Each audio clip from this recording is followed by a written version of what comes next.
एक घटना तो मैंने ऐसी देखी थी जहां मैंने एक बूढ़ी औरत को अपनी आंखों के सामने पजेस होते देखा था, एंड इट वाज लाइक बहुत डरावना एक्सपीरियंस था वो मेरी लाइफ का। मतलब मैं सच में बयान नहीं कर सकता, वो मोमेंट ऐसा था। क्या देखा था आपने? ये एक्चुअली आज से करीब 10 साल पहले की घटना है। जब मैं जॉब करता था तो मैं उत्तराखंड में एक जगह सिडकुल इंडस्ट्रियल एरिया है, वहां पर गया था एक इंडस्ट्री विजिट करने के लिए। वो पूरा इंडस्ट्रियल एरिया है, तो जिसमें एक कलीग के साथ गया था। तो उस इंडस्ट्रियल एरिया से जस्ट पहले उसकी नानी का घर पड़ता था, तो उसने बोला कि अपन एक रात पहले यहाँ रुकते हैं, मैं नानी से मिल लूंगा और घर में सब गेट टुगेदर हो जाएगा और सुबह अपन विजिट लिए निकल लेंगे। मैंने कहा ठीक है भाई। तो उनका जो घर था वो बहुत ही खूबसूरत जगह पर था। मतलब जस्ट पूरी दूर दूर तक खेत और उनके आम के बागीचे, अमरूद के बागीचे, और बीच में एक घर। घर के ऊपर एक बहुत बड़ा पीपल पीपल का पेड़ था। आई डोंट नो, ध्यान भी नहीं दिया मैंने। वो तो बाद में सोचता हूँ कि क्यों ध्यान नहीं दिया मैंने। बहुत खूबसूरत जगह थी। ट्रैक्टर वैक्टर हम लोगों ने आम तोड़ के खाए, सब किया, सब बढ़िया चल रहा था। जैसे ही सूरज ढला वो पूरी जगह अंधेरे में डूब गई। ना स्ट्रीट लाइट, ना लाइट, ना कुछ। एक जनरेटर था जिससे एक छोटा सा बल्ब जल रहा था बस तो घर में। पूरा पहाड़ी एरिया था? पहाड़ी एरिया था। तो और क्या था कि लाइट भी आ रही थी जा रही थी, बट एक मोमेंट ऐसा लाइट जा ही चुकी थी। और हम सब एक्चुअली मेरा फ्रेंड और जो घर के लोग थे, हम लोग थोड़ा सा बाहर निकल गए थे घूमने फिरने का। तो मैं गाँव घुमाते हैं, लोगों से मिलाते हैं, तभी उनको फोन आया घर से कि नानी को कुछ हो गया है। तो ये सब भागते हुए आए। तो मुझे थोड़ा सा वियर्ड लगा। मैंने कहा नानी को कुछ हो गया है, और ये सब ऐसे एकदम। मतलब एक्चुअली हम लोग होटल पे खाने बैठे थे, ऑर्डर दिया ही था, और ये सब उठ के चल दिए। तो मैं थोड़ा सा सोच रहा कि यार वो रेस्टोरेंट वाले क्या सोचेगा, सब बोल देते कि यार भैया ऐसा बोलो। तो सब उठ के गाड़ी में बैठ गए, मैं भी बैठ गया, चलो चलो चलते हैं। पहुंचे तो जिन नानी ने हमारा स्वागत किया था, गले लगा, बहुत बूढ़ी थी वो, बहुत अच्छे से बात कर रही थी। भाई मैं आपको पहले घर का स्ट्रक्चर समझा देता हूँ। ऐसा सी टाइप में घर था, और पूरा बीच में पूरा मैदान था, और एक पेड़ लगा हुआ था नीम का, बड़ा घना सा। तो वहां नीचे खटिया रखी थी, उस पर दादी खड़ी थी सफेद साड़ी पहने, और हल्की हल्की लालटेन की लाइट जल रही थी, और उनकी आंखें पूरी फ्लिप हो गई थी, वाइट थी। और वैसे ही बूढ़ों का चेहरा थोड़ा सा डिम लाइट में डरावना लगता है। और वो तो ऐसे एक्सप्रेशन दे रही थी, एक अलग आवाज में बोल रही थी कि जैसे वो एक कोई चुड़ैल हो। ऐसे ही अलग बात चल रही थी एकदम के। वही जो मैंने आपको सेम बताया कि मैं मार डालूंगी, खा जाऊंगी, ये वो है। और उनके घर वाले बहुत ज्यादा कैजुअल थे उस टाइम में, क्योंकि उनका कहना ये था कि ये सब तो चलता रहता है, ये सब तो होता रहता है। और मैंने जब घर के अंदर कदम रखा और मैंने वो नजारा देखा, तो पहले मुझे मन लग गया कि मैं वापस पलट कर भाग जाऊं। तो मैंने देखा कि दूर दूर तक कुछ नहीं है, अंधेरा ही अंधेरा है, जाने का रास्ता तक नहीं दिख रहा था, सड़क ही नहीं थी, कच्ची पगडंडी, कहाँ जाओगे। तो मैंने कहा मैं गेट पर ही खड़ा रहता हूँ। उसका दिन लोगों ने एक टोटका किया, ऐसा बोलते हैं कि चम्मच से मुंह खोला जाता है, ऐसा कुछ करते हैं, वो सब किया। दादी को पकड़ के इन लोगों ने, सबने वही खटिया पे सबने पकड़ के रख दिया, बांध दिया, वही सब। उसके बाद एक बंदे को बुलाया।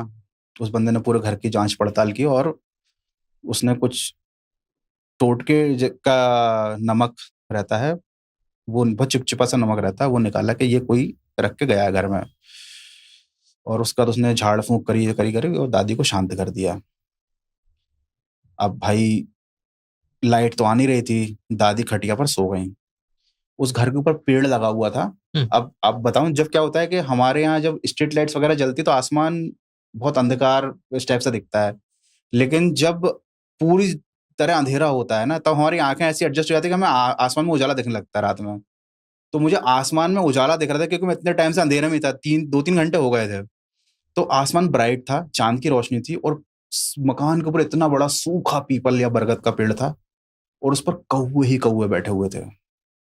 और ये मैंने रियलाइज नहीं किया था कि उस पेड़ पर जो मैं देख रहा हूँ वो पत्ते नहीं है, एक्चुअली में वो कौवे हैं। मैं छत पर गया थोड़ा रिलैक्स होने के लिए। मैंने कहा थोड़ा यहाँ सांस ले लेते हैं खुल के, कि नीचे तो बहुत गड़बड़ माहौल चल रहा है। और मेरे हाथ से मेरा एक स्टील का गिलास से पानी पिया था, वो गिरा तो एकदम से बहुत तेज आवाज आई, फट फट फट फट करके। तो पहले तो मेरा कलेजा गले में आ गया कि ये क्या है। और फिर मैं देखा आसमान में कौवे ही कौवे उड़ रहे हैं भाई साहब। चीख निकल गई मेरे, कहा यार ये क्या है। नीचे? हाँ नीचे ये चल रहा है, और ऊपर पेड़ था, और पेड़ बढ़िया घना पेड़ था। पता चला वो पेड़ घना नहीं था, वो तो सूखा था। और जो घनापन दिख रहा था वो कौवे बैठे हुए थे उस पर। इतने कौवे लाइफ में किसी ने देखे नहीं होंगे। और वो उड़ गए। ऐसा ही एकदम। हाँ, मे बी ऐसे बैट्स थे, हो सकता है हाँ। वो कौवे ना हो, बैट्स भी हों, कुछ चिड़िया भी हों, but that moment was very scary. मतलब ऐसा मूवी का सीन चल रहा हो कोई।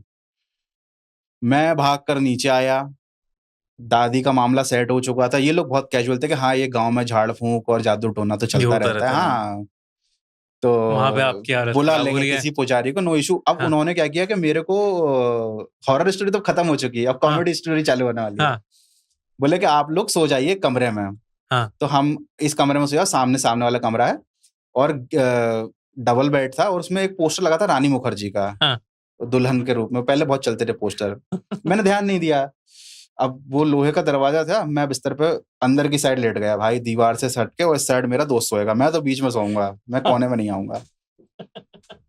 हाँ। गेट फिर बंद हो जाए, बार बार गेट बंद हो जाए, अपने आप गेट बंद हो जाए, तो भाभी आके बोलती कि अरे वो पत्थर लगा देती हूँ मैं। फिर उन्होंने बोले, काम करना, तुम लोग सुबह तक बेड से मत उतरना, मैं इस बिस्तर को बांध देती हूँ, हाँ। इससे क्या होगा कि कोई होगा भी अगर, तो वो बेड पे नहीं आएगा। अरे मैंने कहा यार, ये तो बहुत डर गए। हाँ, बहुत डर गए उन्होंने होगे। लाल रंग के धागे से बिस्तर के चारों पायों को बांध दिया। हाँ। बोले अब सुबह ही, मतलब किसी को जाना है वॉशरूम तो करके आ जाओ। मैंने कहा मेरे को नहीं जाना, मुझे नहीं ही जाना, क्या पता बाथरूम में कोई पकड़ ले भाई। हाँ। उसके बाद हम लेट गए, लाइट थी नहीं, मैं ऊपर देख रहा, वो रानी मुखर्जी का पोस्टर मुझे देख रहा, लगा वो मुझे ही देख रही है। शी वॉज लाइक ऐसे के दुल्हन की तरह, और जैसा अभी गेम चल रहा कमला, हॉरर गेम, हाँ, कमला वाला गेम। तो वो उस टाइम की कमला थी भाई, रानी मुखर्जी। वो ऐसे देख रही मुझे, बिल्कुल आंखों में आंखें डाल के। मैंने कहा शिट, मैं देखने नहीं हूँ उस साइड, इस साइड करवट करता हूँ। और मैं सो गया। फिर कब सुबह हुई, फिर सुबह सारा फिर सेम वही खुशहाली का माहौल, जैसे कल रात को कुछ हुआ ही ना हो। मैंने पेड़ों को देखा, पेड़, मैंने कहा बहुत डरा है इस पेड़ में। हाँ। अरे रुको रुको और रुको थोड़ा सा। मैंने कहा नहीं, और नहीं। हम अभी जाएंगे। बोले अरे खाना वाना खा के जाओ, लस्सी वस्सी पी के जाओ, पराठे बनाए भाभी ने। मैंने कहा अरे ठीक है खा लेते हैं, बट मैंने कहा भाई सावन दोस्त है मेरा, मैंने कहा अब चलते भाई, बहुत हो गया आज का, बहुत हो गया, इससे ज्यादा और नहीं ले पाऊंगा मैं। इससे नहीं ले पाऊंगा। जैसे तो सो तो गया वो सब, और नहीं। वो फर्स्ट एक्सपीरियंस था भाई, बहुत मतलब समझ में आ गया कि ऐसा हल्के में नहीं लेना इन सब चीजों को, सीरियसली लो, और लगे तो थोड़ा सा मामले को सुलझा लो, ऐसा नहीं कि अरे होता ही नहीं है। होता ही नहीं है, बिल्कुल ठीक बात है। इवन एक्चुअली क्या, जो लोग साइंस पे बहुत ज्यादा बिलीव करते हैं ना, वो सिरे से नकारते हैं, जबकि एक्चुअली ये भी हो सकता है किसी तरीके का साइंस जो अभी तक एक्सप्लोर ही नहीं हुआ है।